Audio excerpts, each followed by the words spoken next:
A second night of gunfire with children involved, this time at a Greenville County park. 2 teens are in the hospital recovering after being shot there at this scene earlier this evening. Fox Carolina's Shale Ramin has been on scene for us all night. And Shale, you talked to the sheriff too. What do we know at this point?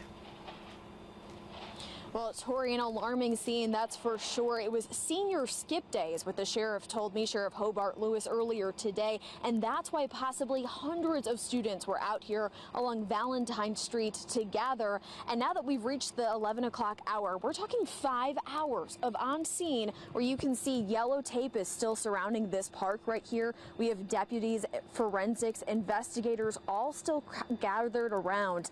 And then off in the distance, you see that they're actually towing cars now at this point. We believe those cars were hit by gunfire given how many people were out here and how much gunfire there actually was. And then if you look just a little bit over here to your left side as well, that's still surrounded by crime scene tape. There was actually bags of evidence that was sitting on top of there as well as evidence markers. So again, this seems still very active at 11 o'clock at night, but the gunfire started just after 6 o'clock. Deputies nearby rushed to Sterling Park just south of St. Francis Hospital and found 2 people shot. We know gunshots were fired from multiple spots within this park, which is why you're seeing these cars being towed. People and cars both hit by bullets. Sheriff Lewis says older teenagers were gathered here all day long for, again, what they think was senior skip day. This is now the 3rd instance of gunfire involving kids in the upstate just this week. And I asked Sheriff Hobart Lewis about the ongoing gun violence we've seen here lately. We have the capability now to test them to find out where those shell casings come from and what gun may be tied to another crime.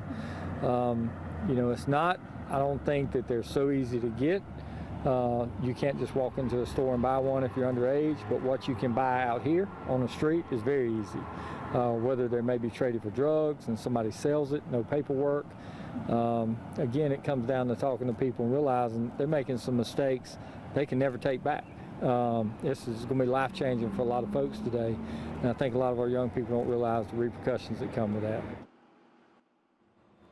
And again, 2 people shot. We know one of the victims' injuries is very extensive. At last check with the sheriff, they said that they were in surgery while the other person was shot in the leg. The sheriff says it appears they are older teens, but again, we have not gotten their names or ages quite yet. We'll be staying in contact, but taking you back out here live again, we have forensics, criminal investigators still working this scene at 11 o'clock with people towing those cars. We've seen at least 3 go out of here so far, and that tow truck is now working on the 4th one at this point. So we do not know who the suspected shooter or shooters are. So as soon as we get that information from deputies, if they can manage to track down those people, again, hundreds of people possibly here today, we'll be sure to pass that along to you. We're live tonight in Greenville County. I'm Shale Ramin, Fox Carolina, the 11 o'clock news.